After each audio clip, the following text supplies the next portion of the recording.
guys, are you ready for this? Today we are discussing something that is crucially important to raising healthy, well-adjusted kids. As parents, we want to teach our children to not be quitters, to follow through, to have grit, to have perseverance. But in this episode, we lay out some arguments which show that the way many parents are trying to accomplish these goals is actually having the opposite effect. When we make a 6-year-old take a dance class, even though she hates it, but we don't want her to be a quitter, what we're actually doing is engendering resentment. And she's not learning the lesson we're trying to teach. But don't worry, we have got some specific strategies for getting those outcomes that you want. But you might be surprised that they're not what you expected. Listen now to learn what they are.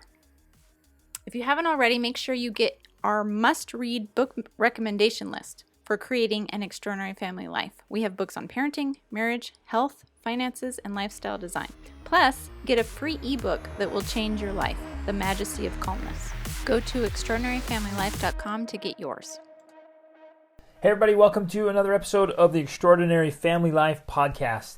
Today we're going to dive into a really solid question about whether you should force or even encourage your kids to finish something they start. Or allow them to quit. Or allow them to quit, right? And so it's an interesting question and an important one because we're talking about, well, ideally and ultimately we're talking about the outcome of a child's life, how they become as youth and then young adults and then adults. And so there's a lot at stake here and it's a significant question. And if you have a full range of kids and every kid's different, then you get, kids into sports, kids into music, kids into projects, whatever it is. And the question is, do you let them quit?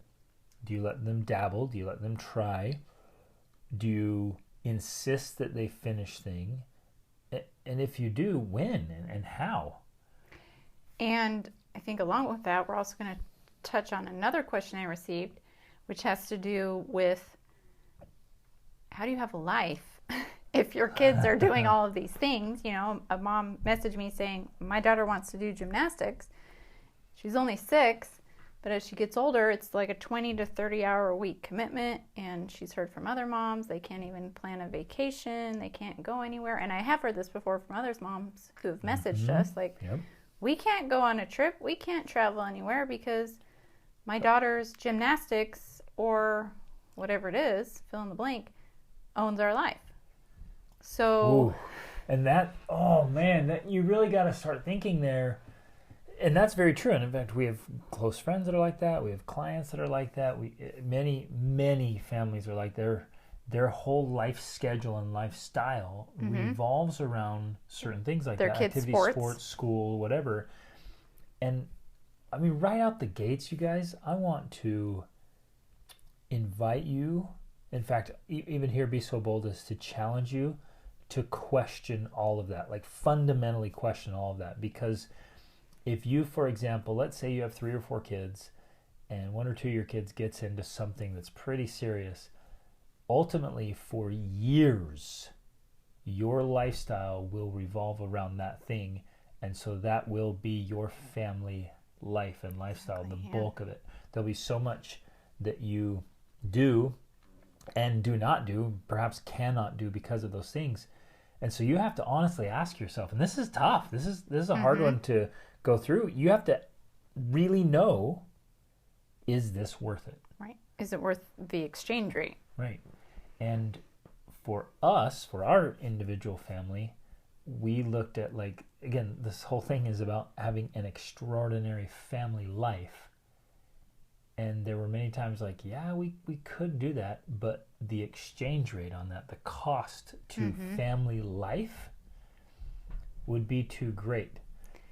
I can see an exception maybe if a child really truly is a prodigy and a master, whether it's chess or championship sports. And this brings up, another interesting topic related to this, in that, like you were saying, ultimately you're trying to create an extraordinary family life, and if the entire family life revolves around the activities of one person in the family, then that's not really a balanced family life.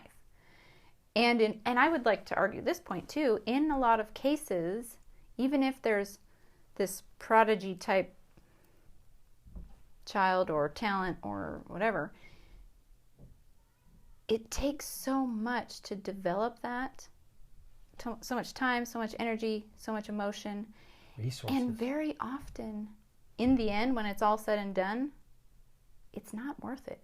Yep. I'm thinking specifically of like Tiger Woods. I listened to, if you have not listened to or read the book Stillness is the Key by Ryan Holiday, he lays out Tiger Woods' story. And his dad, from the time he was 4, invested all of this time and energy into teaching him golf. He was good at it. He played it very well. And he became like one of the best in the world at golf. But what he had to pay for that, mentally, physically, emotionally, spiritually, was not worth it in my mind. I mean, it essentially ruined his life, ruined his marriage, ruined his psychology. He was messed in the head. And not that that's always going to happen, but I feel like very often in those extreme cases of extreme success, there's been a huge price to pay to get there. Well, and at what point, again, the evaluation here is, are you trading your life for that thing? And it seemed from I don't know Tiger, but from the outside and things that have been kind of come out, he traded so much of his life and lifestyle for that. And yeah, he was super famous. He was one of the best in the world, and he made hundreds of millions of dollars. But at what cost? Exactly. And I think that's an excellent point. We have friends and family and who, they thought they just loved this thing, and they literally sacrifice years. And parents do this. Parents hand over their lives. They're no longer individuals. They have no identity. They have no life. They have nothing, because what they do is they just sacrifice everything to run around their kids to all their activities. I'm like, that's not a life. And it's definitely not a family life.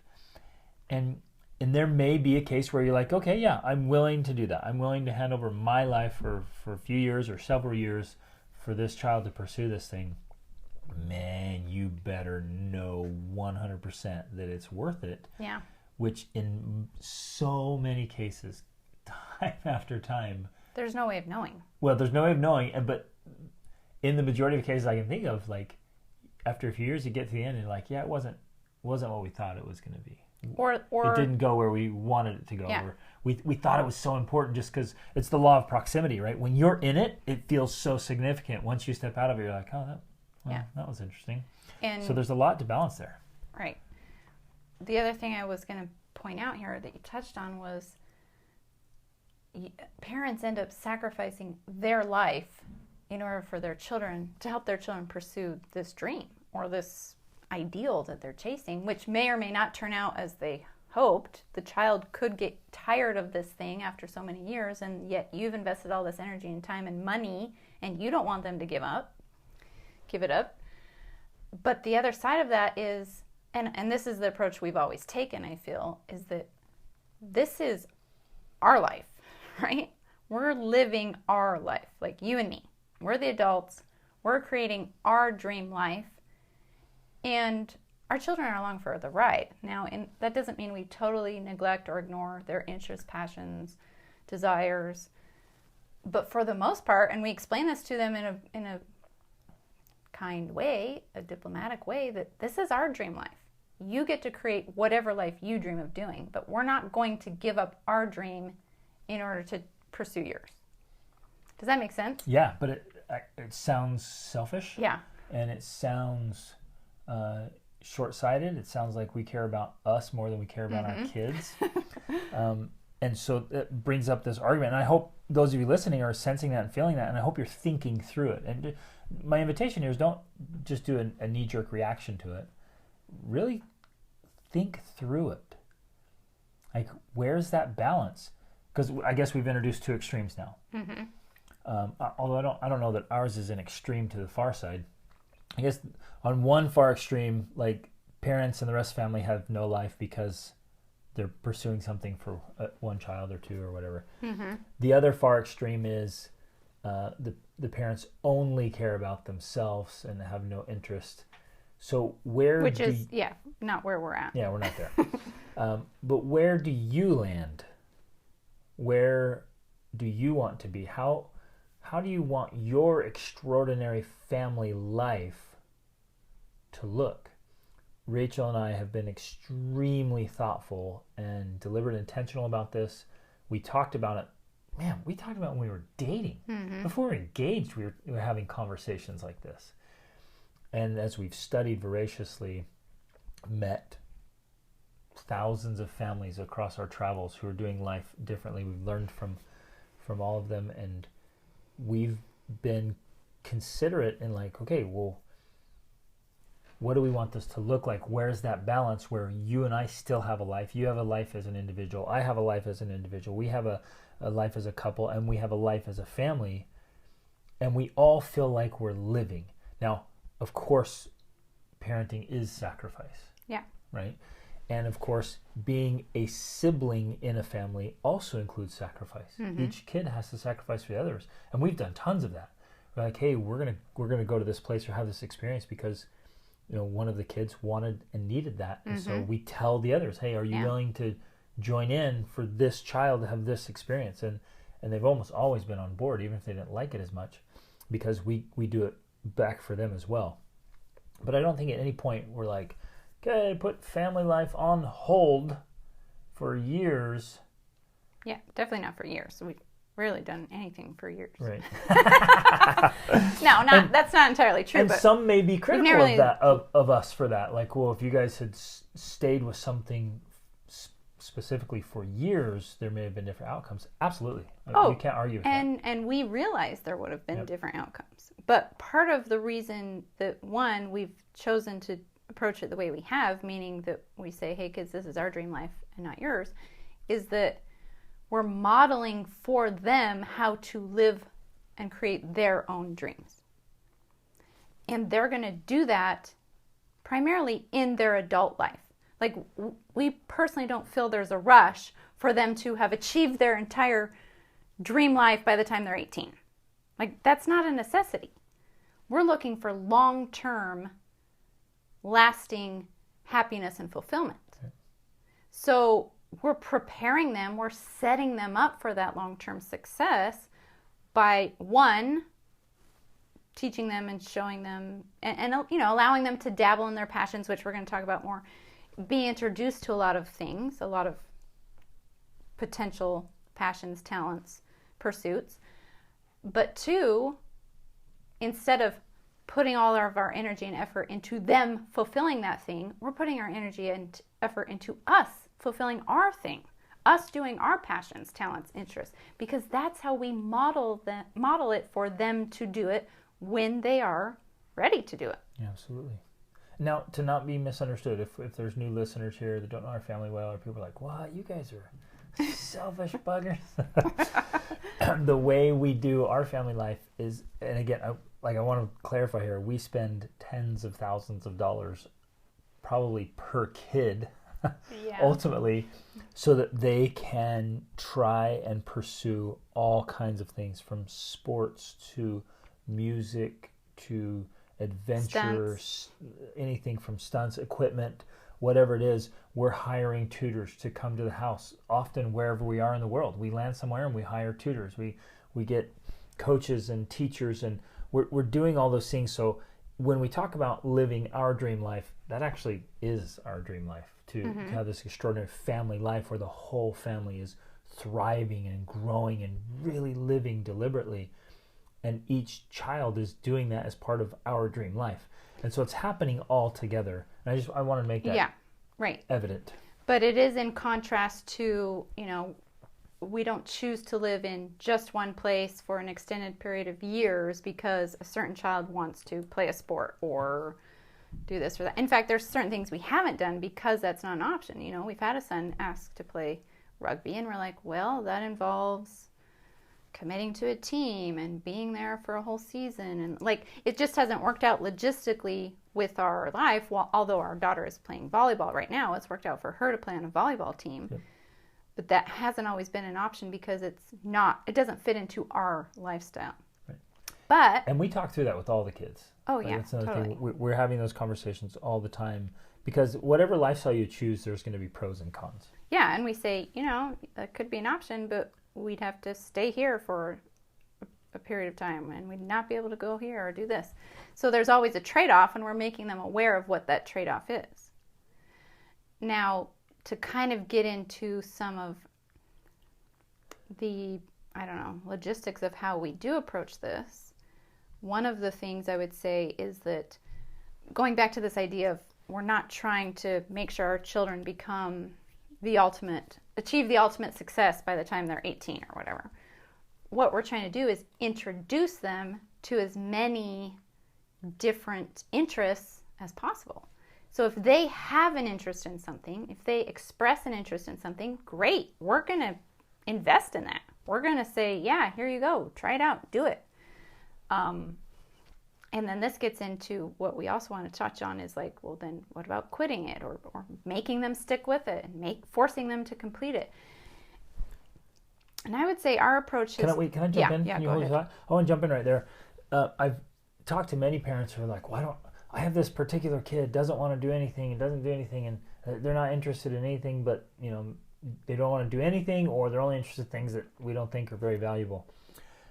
What's been my experience with so many youth and so many families is that kids do have interests and they do express interests, but we as parents, it's almost like we have to turn up our listening volume. We have to be really attentive to the things they express interest in, and you have to be looking for it.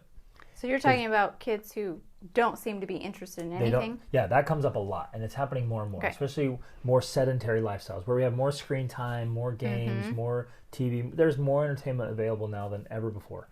And sometimes it requires just turning that off. Right, and leaving turning it off the screens, turning off the TV, and allowing them to get bored. So then they start wanting to look for something they might be interested in because they're so bored out of their mind. Yes, and that's where you want to use boredom to your advantage. So I'm reading, I try to read every night to our kids, and we just finished with the little ones. We're reading Charlie and the Chocolate Factory, and he has the Oompa Loompas sing this little song, and it's a poem that he wrote about turning off the television and how they kick and scream and fight when you turn it off, and just get rid of that blasted thing, and they'll freak out and cry, and the parents saying, well, there's nothing for them to do. What will they do without the TV? And he says, just wait a few days, they'll come back to normal and want to do wonderful things like play outside and go, have adventures and read books. And he's spot on. So that's where you use boredom. So if there's a video game or TV or entertainment or screens that are kind of overwhelmingly drawing the kid away from activities and other things you want to be involved in, and that they would actually want to be involved in, there's going to be a time where you really have to cut that back or cut it out completely.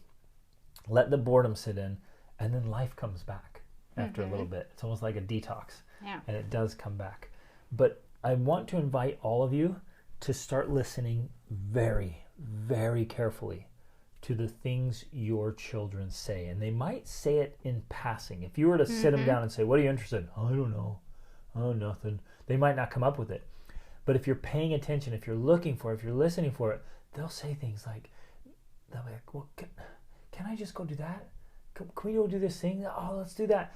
And you're like, no, we can't do that. No, I can't.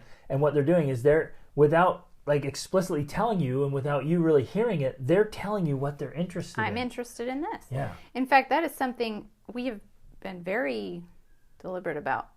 My kids can just mention the slightest thing in passing, and I'll be like, oh, do you want to take a class on that? Do you want to sign up for that? Do you want to, or I'll, if I don't know if it's available, I look it up, I do a bunch of research on it, and I'm like, hey, I found this class that does this. So we jump all over that when they mention anything. And I don't know how to emphasize this enough. I think that's been huge. The huge secret ingredient in our life philosophy, and our kids like exploring all kinds of opportunities and interests and developing all kinds of talents, is they would say something in passing or Yeah. watch a video and be like, oh, that's interesting. Or, oh, look at this, cool. And I'm like, hey, you could do that. Yeah. What? Let's take a class. Yeah, let's find somebody. Let's go find a place, a club, a teacher, a group. Let's go try that. Right. But the other side of that is our kids know that they're free to go take a class or even a few classes without feeling that they're locked in for life. And I think sometimes that's what happens. Parents are so afraid of their kids being, quote, quitters that first of all, they're hesitant to spend the money on things. That's where I was going to go. Yeah, that's the other big thing. That's a big problem. They're hesitant to spend the money on that, which we'll talk about in a minute. And then if they feel like they're going to spend the money on it, then their kid is going to do it and they're not going to quit. And that's a big mistake. Well, but let's kind of articulate it here. It makes sense. Nobody wants to raise quitters. Right. And there's this legitimate fear of like, I don't want my kid to be that kid that just quits everything, starts all kinds of stuff, never finishes. And there's validity to that argument, right? Nobody wants to be or raise children that just don't finish things, that you can't follow through. We all want kids that follow through and kids that don't quit. And there's validity in that concern argument, but there's a real there's a problem, because what we really want is we want our kids to be able to commit to something and follow through. But the reality is you can't commit to everything. Right. And if your only option is to commit to the very first thing you pick, like that's a lot of pressure. How are you going to pick something that you're ready to commit to for the rest of your life? Like even longer term thing. See, when you really back out, asking anyone under the age of 25 to deeply commit to something, it's kind of silly. Yeah. Because when you understand brain development, and because you might be like, look, you're 8 now, son. It's time you start following through with things. You're like, what are you talking about? You may not even say that to an 18-year-old. Because, and again, we get the whole failure to launch thing. We get the whole teenage thing, and that, youth used to go around 12 or 13 from that childhood into adulthood and take on responsibility. We get all that. What I'm saying is brain development and real cognitive understanding and perspective about life, like your brain's not even fully developed until 25. So asking a youth or a teen or a child to commit 6, 7, and 11. Follow through is unrealistic. It's unrealistic and actually kind of foolish. And I think ultimately it is damaging, because back to this approach that we've taken, our kids have the freedom, first of all, to express interests and for us to follow up with those interests and offer opportunities. But secondly, to know that there's no pressure. If they do it and they decide that they really don't like it, okay, fine, not a problem. Now, something else we did talk about, which it's important to mention here. Can you hold that thought and I'll lose it? I can just sense some of you. Well, I want my kid to be able to handle pressure. Yeah, me too. And in fact, my kids are phenomenal at handling pressure, but it's because they choose it. Yes. And it comes at the right time for the right reason. They don't resent it. And the right maturity level, which is different for each child. Exactly. And if you try to force pressure early on because you want your kids to handle pressure, you actually create the opposite effect. Which is exactly... You raise kids who can't handle pressure. Yeah, and this exactly ties into the story from Stillness is the Key about Tiger Woods. His dad wanted him to be able to handle pressure so that when he was playing golf, he could be able to hit it no matter what. All it did was psychologically mess with him. Yep. He was literally psychologically damaged because of the way his dad tried to force him to handle pressure. Yep. Back to what I was going to say. Crap. Uh-oh. I literally just had it and now it's gone. It'll come up. Wait for it. Okay, it'll come back. So as you're introducing them to new things and you're allowing them to try things, there's no pressure is where you're going with that our kids know they can jump into something, we will pay for it, and we're not going to guilt trip them, be like, we paid money for that, I mean, that's one of those big concerns I want to emphasize is parents, they think, man, if I'm paying for this class, you are going to finish. If I sign up, you better be good at it. We're not wasting any money. Are you kidding me? Like, raising kids is like just tossing money to the wind. I mean, that's what it is. First it's diapers, and then it's food, and you're just gone, right? And that's just raising kids. So I did remember. Okay. I didn't want to interrupt you though, but what I wanted to say was that I do want to point out that there comes a time when they've been doing an activity or something, and naturally it's going to become challenging. Like anything you do, it doesn't matter what it is, you're going to get to a point where it becomes a challenge. At first it might be fun, but eventually you're going to face the challenges. And so we're not saying that when you face the challenges that if they want to quit, great, yeah, go ahead, quit. That is when we have the conversation with them. Like, okay, you enjoyed this thing, now it's hard. Are you wanting to give it up because it's hard? Because guess what? Anything you choose to do in life is going to be hard. Or are you giving it up because you don't really love it as much as you thought you did, and it's not worth it to you to put in all the effort to do this thing because you don't love it as much as you thought? And that happens with everyone. Adults have to do that every single day. We have to decide, because everything we want is going to require our effort. But there's some things that just aren't worth it to us in order for us to put that effort in. That's just normal. So every one of us are going to face that, and sometimes we are going to decide that, yeah, you know what, this thing is great. To me, it's not worth the effort required to achieve that outcome. It's just not worth it to me. Ooh, so good. I got two thoughts on that. One, if you take the word passion, the etymology of the word passion means to sacrifice for. So if you're passionate about something, it's you're willing to sacrifice for it. You have to be willing to pay that price, right? I love that though, because you're saying you're willing to do it. Yes. It goes back to that you opt in. You choose to sacrifice for it because you're passionate about it. Yep. And the second piece, I want to come back to that, but the second piece, so I don't forget it, is that some people, particularly parents, they commit, stick to it, follow through. We're going to see this to the end arbitrarily, even way beyond like, well, I don't really enjoy it anymore. I don't like it anymore. I don't see the value of it anymore. But doggone it, we started this and we're going to finish it. And like, whoa, there's more waste of life. There's more resentment. Even self-resentment, right? You self-detest, I guess. Self-detest yourself? Self-detest yourself inside because you're like, well, I'm finishing this thing because I'm a finisher. And you're like, really? There's genuinely, like, you don't find value in this anymore. Just stop. Which in some ways is a form of self-sabotage, honestly. Absolutely. You're making your life more miserable because you have some sort of warped idea about finishing things. Yep. Even I meet with great men, successful men, who persist in a job they hate, in a career that is miserable. And why? Because I started it. I'm going to finish. And I'm like, okay, there's a virtue in being a finisher, but at some point that becomes a vice. Mm-hmm.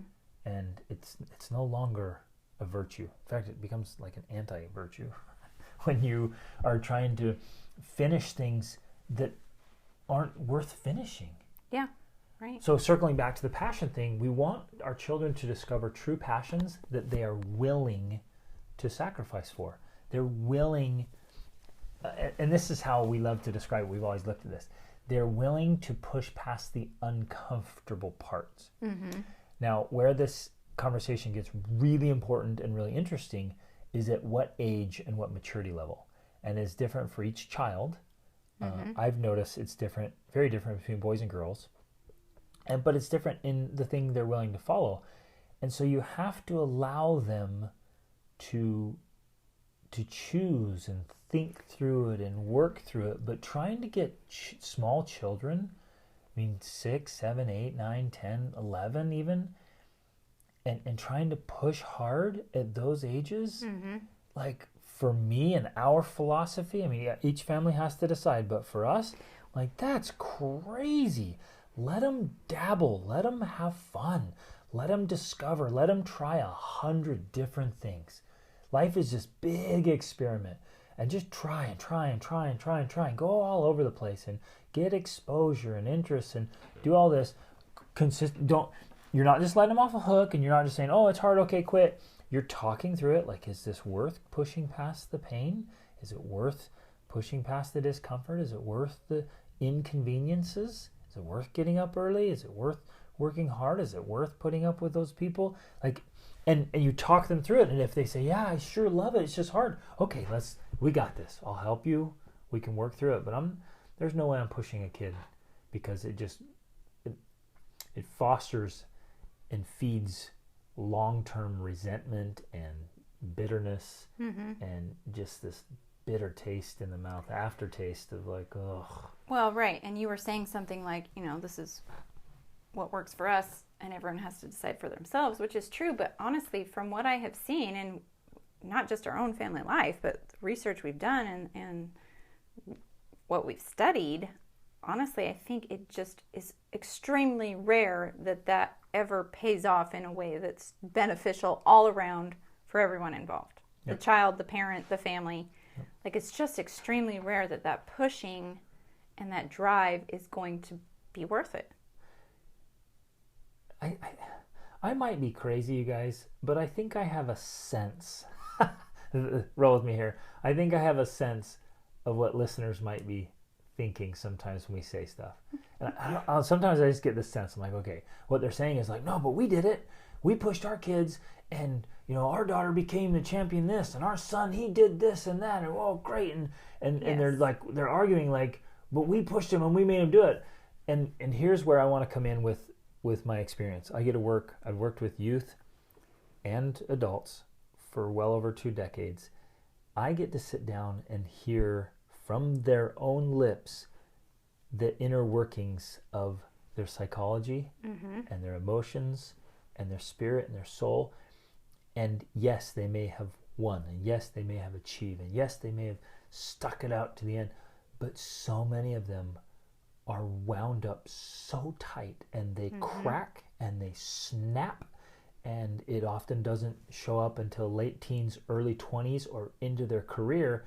They literally just snap. They break in half. They're wound so tight, everything comes loose, and then they come to meet with me, and I'm like, what happened? They're like, well, I've been pushing hard, and my parents have been pushing me hard since I was little, and I just reached a breaking point.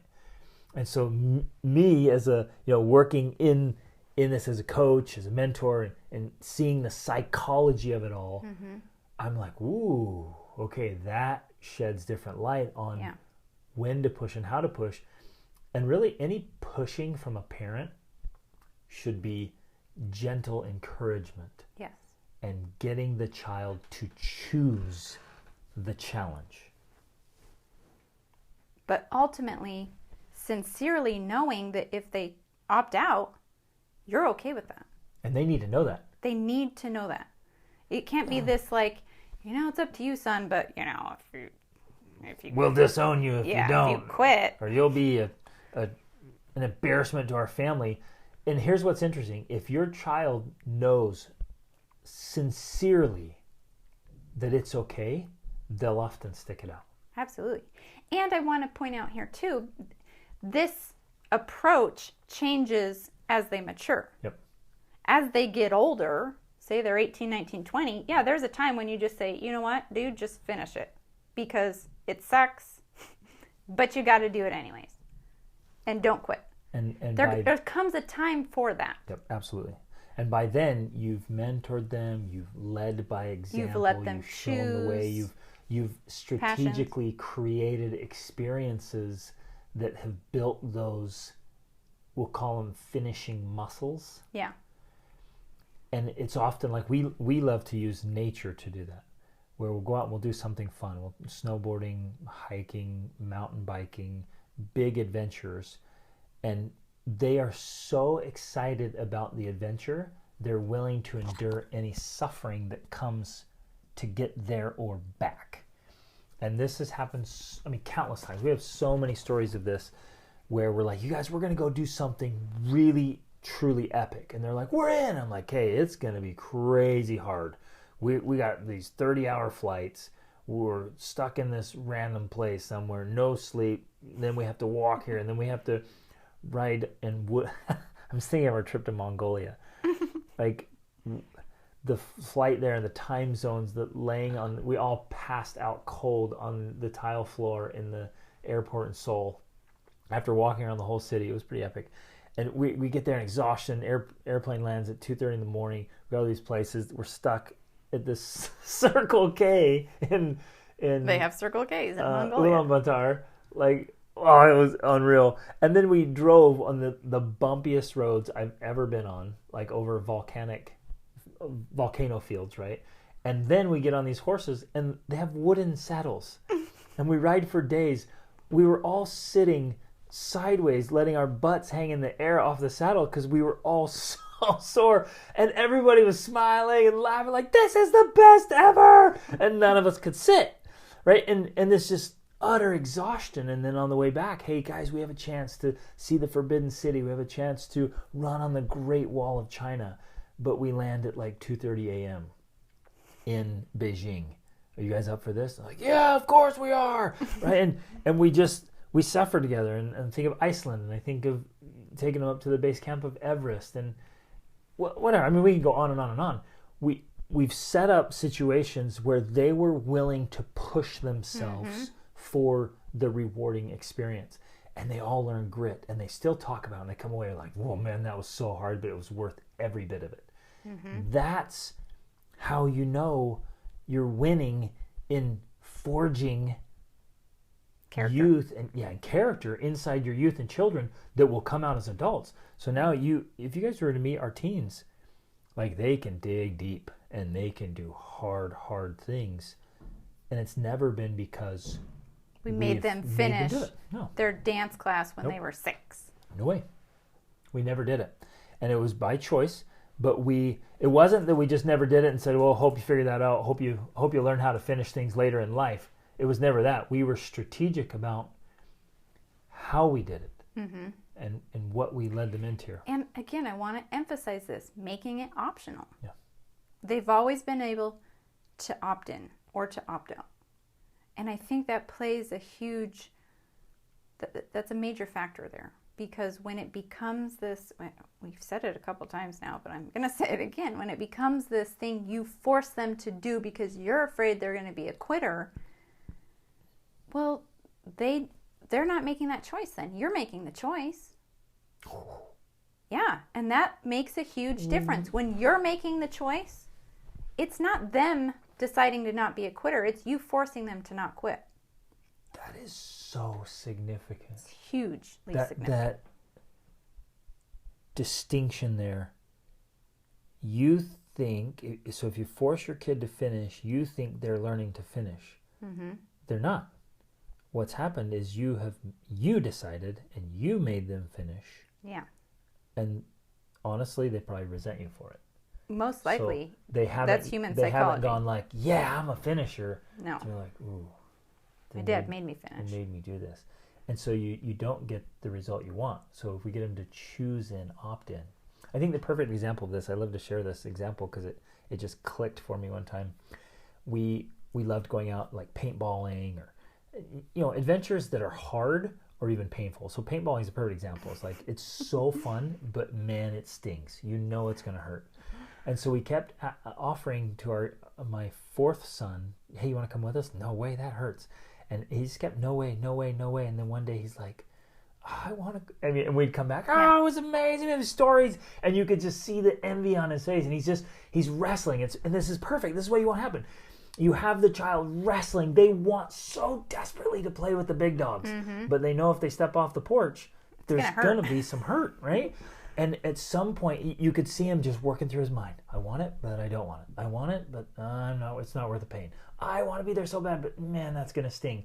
And then at one point, as he got older, he's like, okay, I'm in. I'm like, hey, it's going to hurt. He's like, okay, it's worth it to me. And it just clicked for me. Like, that's it. Yes. That's it.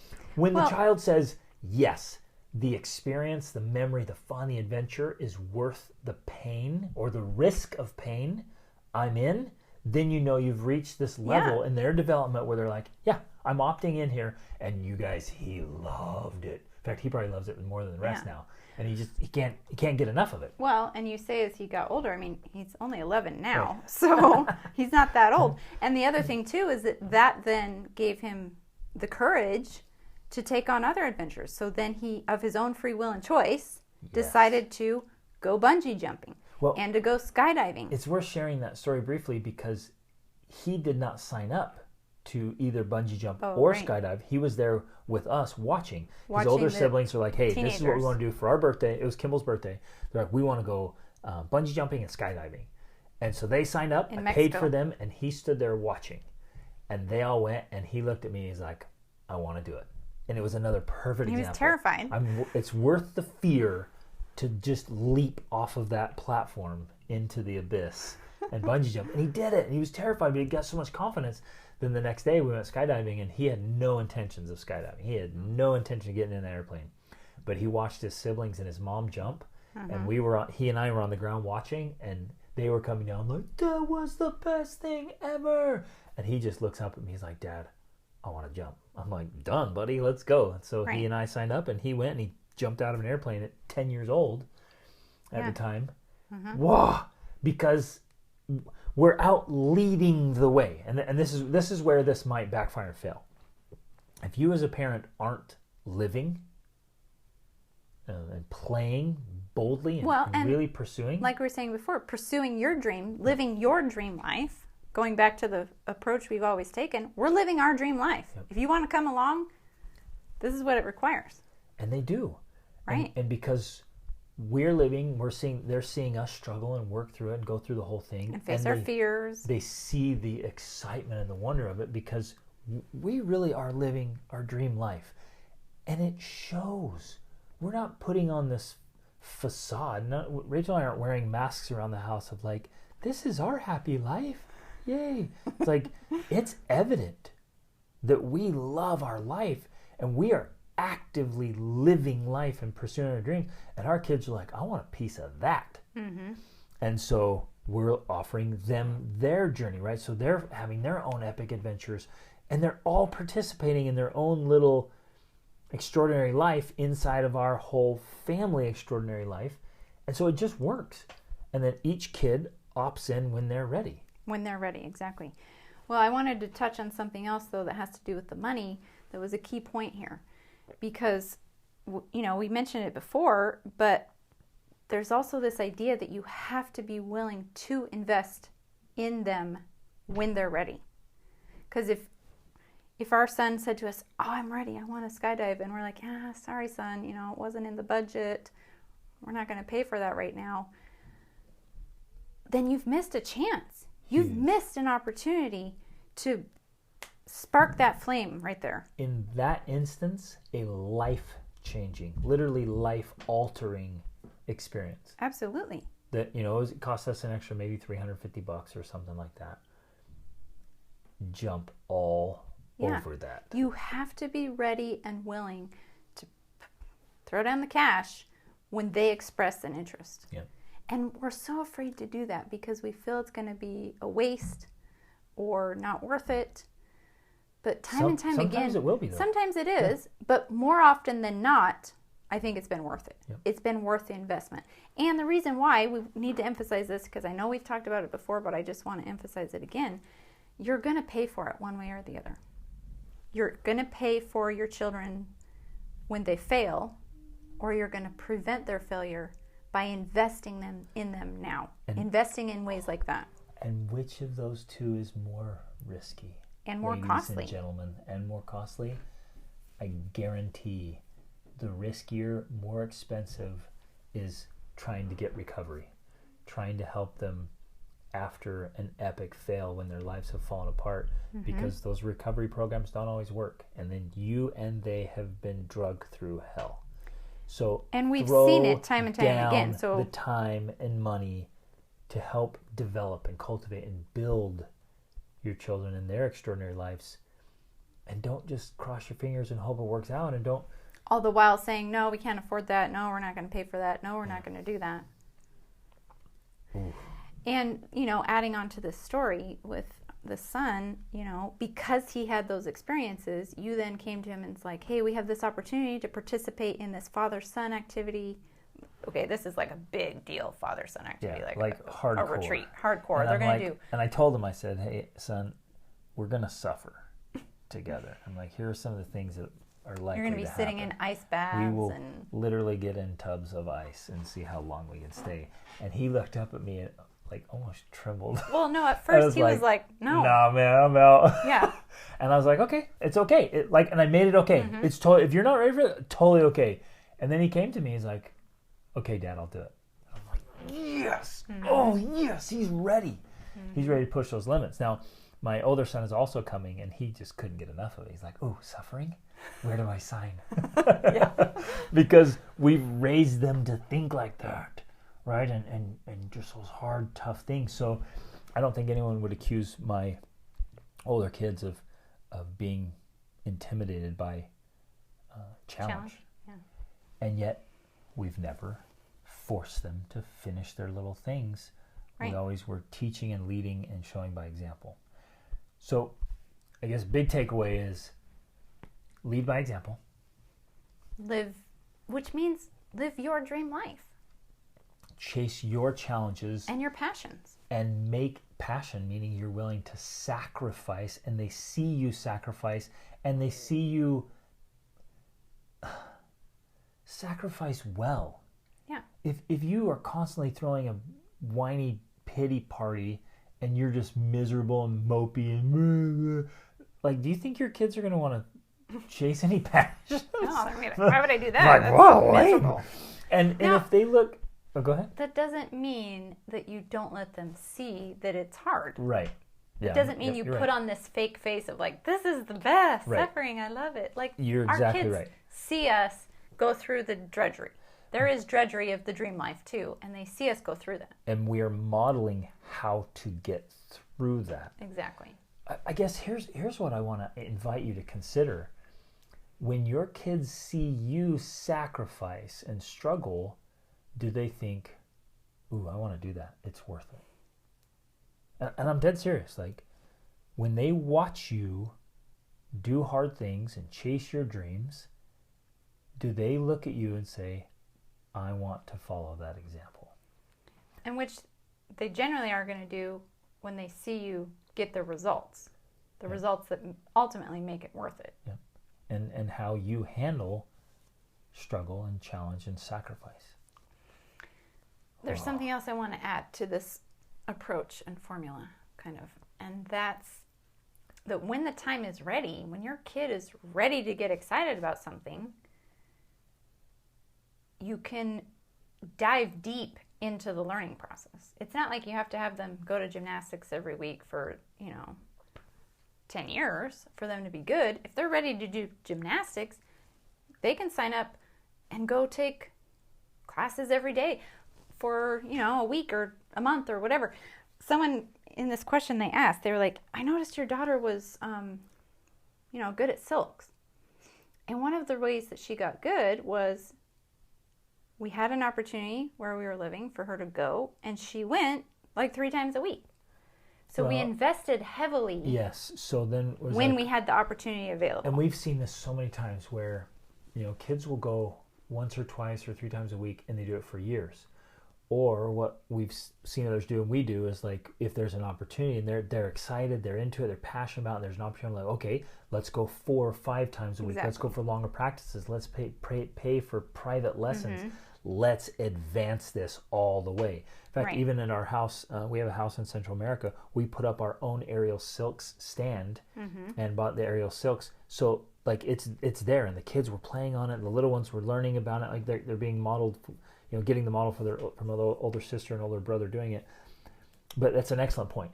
When they're ready and they're like, yeah, I'm go, give them the green light. Yeah. Just open the floodgates. Get them to advance as quickly as they want to advance when they are ready to advance. And then they have the skill, they build confidence, and we will move on, we'll go to a new location, and maybe that's not available again, but they have that as a skill, and that builds this, I guess, self-esteem to think, you know what, I can dive in, I can learn something, I can gain the competency. That's more powerful than even that skill itself. Yes. It's not like they need to be great at gymnastics. What they really need is to be great at learning, yes, and great at progressing, and great at building skills and confidence and ability. Yes, yes. Another good example of this is with our son, who's going to be 18. He decided he wanted to do stunts, like stunt acting. Now, he's taken parkour before, which actually has been helpful, but same approach. And gymnastics and Krav Maga. Yeah. And aerial silks. He's done all of that. He's doing all of it still. Yeah. But he decided he wanted to do this. Same approach. We have him just dive in, and he had people telling him, he's like, wow, it took me so long to progress as far as you have, because he's already been able to do some stunt acting on a set for a show and get approved into, it's called SAG, the Screen Actors Guild. He's already been able to progress quickly in just a few months, because when he was ready to do it, he just went all in. Which I was actually interestingly thinking, and on the same line, I was thinking of examples of times where we moved to different locations. We dove in as a family, well, the older kids and I, into specific things. Mm-hmm. And within a few weeks or a few months, they were all at the top of the class. Right. And they had surpassed kids who'd been going for years even. Yes.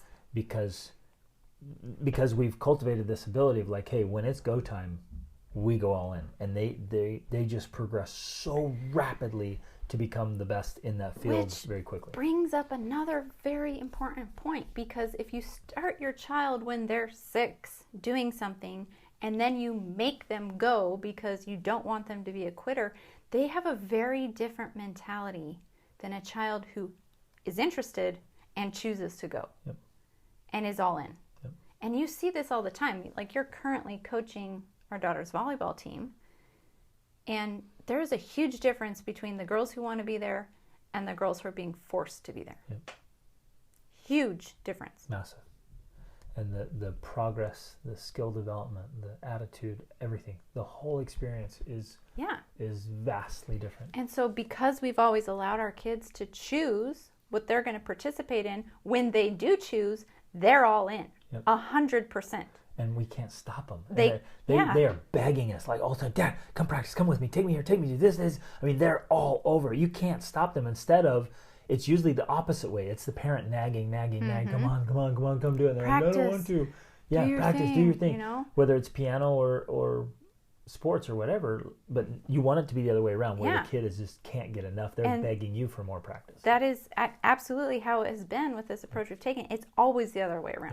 Yep. They're the ones begging us to practice, to take them to the classes, they're the instigator, because they actually want to do it. And when they're there, their approach to learning is completely different, because they're focused and engaged in the class instead of just disconnected. And they genuinely want to be good at it. Exactly. Yeah. Oh, I love this. And that's where we want our kids. That's where we want to be, and that's where we want our kids to be. Mm-hmm. Where we live lives doing valuable, meaningful, fulfilling things because we want to, and we genuinely want to be good at it, mm-hmm. and it fills us. Life is good. And that, my friends, is another key element to living an extraordinary family life. I'm Tupper.